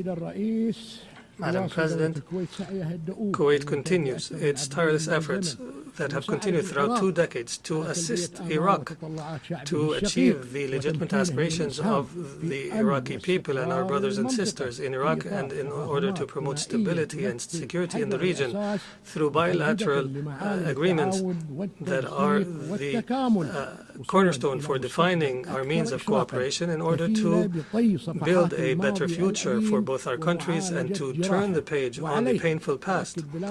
Accordingly, from this podium, we reiterate for the 3rd year in a row our commitment to the provisions of the agreement to regulate maritime navigation in the Khor of Abdullah with the Republic of Iraq since 2009, and we reiterate our commitment to correcting the negotiation course in order to determine our maritime boundaries beyond point 162 as per international law and the UN Convention on Law of the Sea of 1982, and without prejudice to the territories and islands in the area.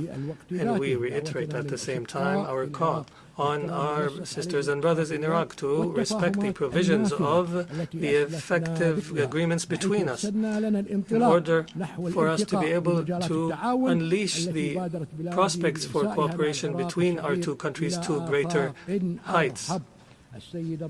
Madam President, what is taking place in the Gaza Strip for almost 2 years of collective punishment and the killing of tens of thousands of Palestinians and of innocent people, most of whom are women, are children, and using starvation as warfare is only an unfolding of genocide before our eyes, and we have reached this point because of the double standards in the application of international law. We cannot call for respect of international law in one area and ignore the application in another.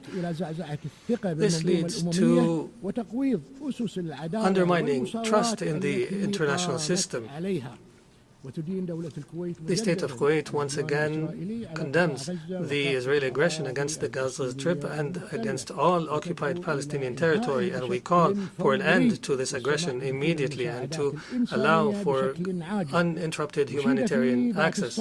And we also applaud the efforts of Qatar, Egypt, and the United States in order to reach a ceasefire. We recall in this regard the high-level conference on the two-state solution under the joint leadership of the Kingdom of Saudi Arabia and the French Republic, and we look forward to building on the momentum generated by the conference. And we commend the decision by many friendly states to recognize the state of Palestine. And we emphasize the need for the remaining states to do the same. The state of Kuwait also reiterates its firm commitment to support UNRWA because of its critical role in securing the basic needs of millions of Palestinian refugees. And we categorically reject the settlement activities and forced displacement of the occupying power, and we call on measures to be taken to hold Israel accountable for its crimes. The state of Kuwait also reiterates its historical and firm support for the Palestinian people and their just cause and their legitimate right to the establishment of a Palestinian state on the borders of 1967 with East Jerusalem as its capital, as per UN resolutions and the Arab Peace Initiative of 2002. Madam President, the state of Kuwait stands in support of the Syrian Arab Republic and the Republic of Lebanon in their efforts to build a secure and prosperous future that fulfills the aspirations of their people. And we reiterate the need to respect the territorial integrity and sovereignty of both states. And we follow with great concern the developments in Yemen, Sudan, Somalia, and Libya. And we call on our brothers and sisters to prioritize wisdom and dialogue in order to settle the disputes in accordance with international law, in order to preserve the sovereignty and the unity, independence, and territorial integrity of these states. And based on our commitment to good neighborliness, we reiterate once again our call on the Islamic Republic of Iran to initiate a serious path to build for confidence-building measures, and we believe that creating the conducive environment for negotiations will contribute to resolving the nuclear program and all other outstanding issues. Madam President, we in Kuwait, as a result of our people's determination, continue confidently towards the future as per Kuwait Vision 2035, which aims to establish Kuwait as a financial and trade hub in the region. Similarly, and in parallel, we work to achieve the Sustainable Development Goals, drawing inspiration from the ancestors in their dedication throughout succeeding generations in order to build a safe and prosperous nation. And we reiterate at the same time the important role of Kuwaiti women and Kuwaiti youth in the different areas, and we applaud their contributions on the path towards development and prosperity. Now that only 5 years remain until 2030, we emphasize the need to continue our efforts so that we can achieve these noble goals and to leave no one behind. And based on our experience and our knowledge of the experiences of developing states, we have committed to international development, and the Kuwaiti Fund for Arab Economic Development, since its establishment in 1961, has provided support for development projects in 107 states. And we reiterate our support for global development and our continued efforts efforts to deliver humanitarian assistance throughout the world without discrimination or politicization or conditions. In conclusion, Madam President, the state of Kuwait was and continues to be, as you have known Kuwait throughout time, a strong supporter of the United Nations and its noble efforts in the different parts of the world. We firmly commit to the purposes and principles of the UN Charter and commit to the UN as a beacon of hope and a hub for the coordination of international joint efforts. And we support the international efforts to settle disputes through dialogue and peaceful means. And we believe in a culture of tolerance and peaceful existence. And we will continue to love peace, and we will continue to work for the sake of peace. And may the peace of God be upon you. I wish to thank the Crown Prince of the State of Kuwait, Sheikh Sabah Al-Khalid Al-Sabah.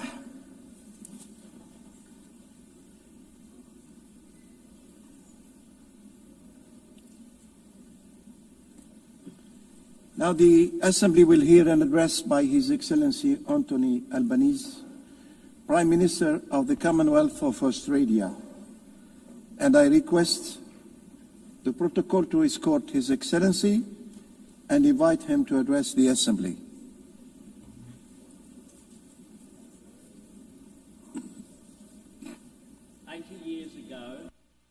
The people of our nations came together and put their trust in each other's humanity. An act of faith all the more extraordinary when we recall the devastation that still gripped the world. Yet, out of the grief and ruin of war, that generation found the courage, the wisdom and the compassion to work together for a better peace, to build a world governed by rights and rules, not fear or force, where the sovereignty of every nation is respected, the essential dignity and equality of every man, woman and child upheld, and where the shared mission and purpose of the United Nations is not merely to contain the threat of war, it is to create the conditions for peace, to provide a framework for settling our disputes, to foster the dialogue that enables us to manage our differences and deepen our understanding, and to nourish the opportunity, build the prosperity and deliver the economic justice on which true and enduring security always depends. If 80 years ago this task had been entrusted to the great powers alone, then in all likelihood we would not be gathering here today. Instead, history would note the United Nations as little more than a noble experiment. The reason this institution has endured is because it belongs to all of us, because it has been built and shaped by all of us. And it is up to all of us to bring new strength to the United Nations' enduring mission, to renew our commitment to the principle that peace is both our common cause and our collective responsibility. The creation of the International Rules-Based Order owes much to the post-war leadership of the United States of America. For the region Australia calls home, that stability has underpinned a generational economic transformation. But we cannot ask, and should not expect, any one nation to uphold the rules or guarantee the security on which all of us depend. We all have a role in making sure that the system which has enabled the rise of new powers safeguards the rights and aspiration of every nation, big and small. For Australia, this means investing in our capabilities and investing in our relationships, investing in development, in defence and in diplomacy, to strengthen the security of our region, to support the sovereignty of our neighbours and to contribute to the cause of peace beyond the Indo-Pacific. We promote unity in the Pacific Islands Forum. We are deepening our engagement with ASEAN and elevating our partnerships with Indonesia, India, the Republic of Korea and Japan. And we are breaking new ground with old friends, in the United Kingdom, the European Union, and our principal ally, the United States, because we see mutual understanding, shared prosperity and economic cooperation as the most powerful counterpoints to confrontation, to isolation or conflict. Wars are often started by countries who imagine there is something to gain. The more we can do to reinforce the architecture of peace and prosperity, the more we remind nations of everything they stand to lose. Colleagues, whenever a head of government speaks to this Assembly about prosperity or security, they will always be met with calls for that work to begin at home.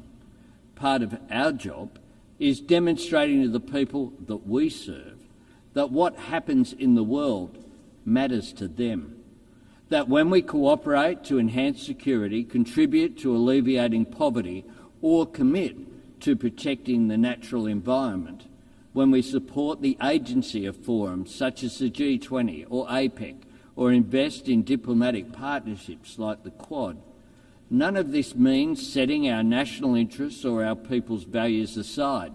It means working to fulfil them. The United Nations is much more than an arena for the great powers to veto each other's ambitions. This is a platform for middle powers and small nations to voice and achieve our aspirations. And that is why Australia is seeking a place on the UN Security Council in 2029-30. And it is why we are bidding to co-host the 31st Conference of the Parties with our Pacific family, nations for whom climate change is more than an environmental challenge, it is an existential threat.